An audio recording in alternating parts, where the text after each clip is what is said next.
Joe, another team here is Ole Miss. I guess when I look at Ole Miss, they did it last year. They brought in a lot of big-time players from the portal. Obviously, that helped them on the defensive side of the football. And now they're doing it again. Okay, they're going through the portal. But this time, the philosophy is the same. The product of what they're bringing in is different. They're going after running back. They're going after offensive line. They are still going after defensive players. But at the current moment, Ole Miss sits at number 1 in the transfer portal rankings. I find it a little funny that they just had Princely Umamielen and they're bringing now they got Prince Will, baby. Prince Will Umamielen, who is also extremely gifted. That was a great get to pull him away from Nebraska. I think that's one to track. He was very, very highly regarded. They pulled a lot of Arkansas guys, a lot of highly graded Arkansas guys, which is also funny as well. My only thing here with Ole Miss, here we go, is they just did this and they lost to Kentucky. So, like, I just sit here and I think to myself, you're bringing in a number of highly regarded portal guys, a bunch of guys that were 4 stars in the portal grouping. Can you actually hit that next stride on the field? Can you actually bring it to fruition? What was the issue for them and why they couldn't get the job done? Offense. Couldn't run the football. But it's a lot of it had to do with not just them not having having football in crucial moments. I mean, they weren't having success, but they were directly avoiding running the football and weren't even attempting to do it in the games that they played their worst ball against Florida and Kentucky. So I see this today as like, when the hell is Lane Kiffin actually going to finish? He's going to have the athletes. He's going to have the roster.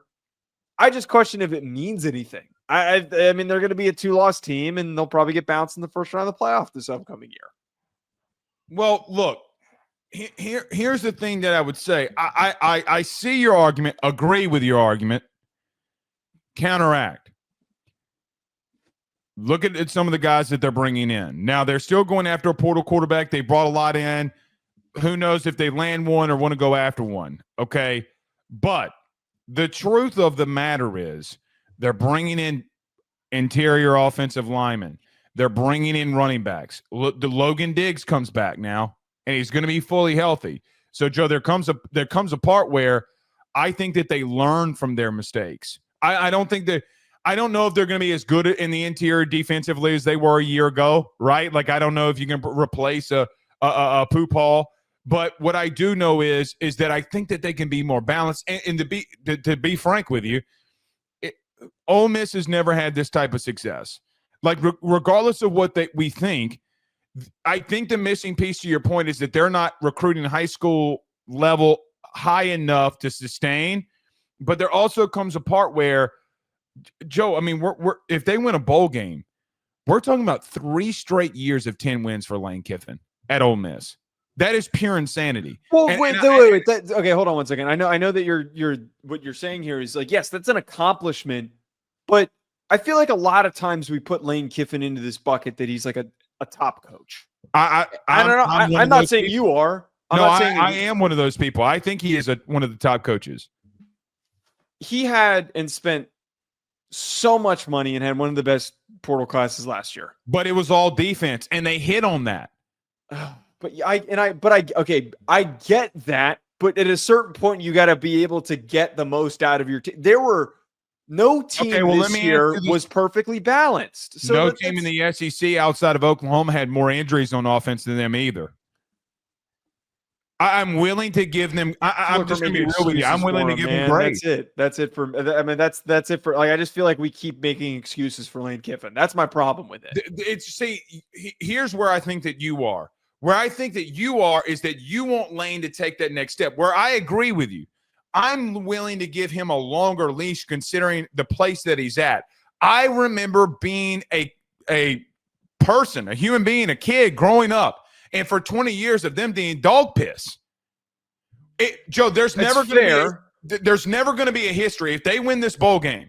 Never a run ever in the modern day of college football has a coach gone to a place like Ole Miss and sustained 10 wins like this. Like, let me give you an example. The only places and teams that have done stuff like this have been where? LSU, Georgia, Notre Dame, Ohio State, Oregon.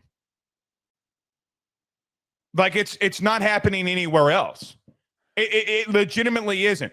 Now, if they win a bowl game, the other team that you have to now throw in there is Ole Miss. So I understand what you're saying. They underperformed to the standard of what we perceive them to be because we perceive them to be a playoff team. They fell short. I'm not excusing that. But let me just tell you this. USC we're about to talk about. And I guarantee you if Lane was at USC right now with the money that he can get for the portal and the high school recruiting hotbed that he has, he would dominate USC. He would destroy every single living thing and creature with the experience that he had. Joe, they had one player that he didn't get in Deuce Knight, okay? They don't have premier top talent in the state of Mississippi. So they got to be innovative. It's just the truth. Okay. Either they got to recruit nationally or they got to be innovative. And I get what you're saying. I'm just not there with them yet, man. They're going to do it again. I understand bringing up the context of him being in a school that typically is not successful. Like that's fine. Like that's important to discuss here because they have not consistently been – actually, consistently is not even the right word. They've been consistently bad for a very long time. But when we remove that scope for a second here and we just acknowledge the amount of talent that he had on the roster, the quality of the roster that he had, instead of taking into account the history, let's talk about the right now. Okay. He had one of the most gifted rosters in the country, and he couldn't beat Kentucky. We're not talking about if this was a season where we were talking about them losing to Georgia. Say that was say they lost to Georgia, LSU, and they lost to the top teams on their schedule, and they had 3 losses, and it was just like, damn, they just couldn't get past the top teams that they were facing this year. They had 2 clunker games against teams that they were supposed to beat, that they were supposed to be so much more gifted and talented than. That's where I come in here with Lane, is that I don't mind giving him credit for accomplishing what he is, which is being a good coach, but I can't get behind him being great and assuming that if he was at a stop that had a ton more resources, if he was back at USC, that he would bring them to new heights and to a higher level. I feel back to their normal heights. Right. Tomato in this sense, okay? Tomato in the sense of I'm with you. I understand it. But man, I mean, like, I don't want to go here, and I'm not going to. It'd be too petty. But there have been teams, and there are teams in the playoff that don't deserve to be in the playoff more than them.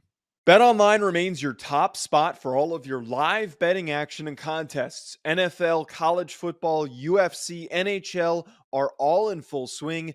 BetOnline is your #1 source for wagering news, odds, trends, and predictions with both desktop and mobile access at any time.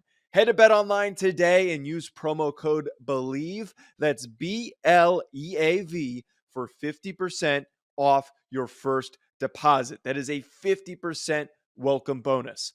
BetOnline, where the game starts.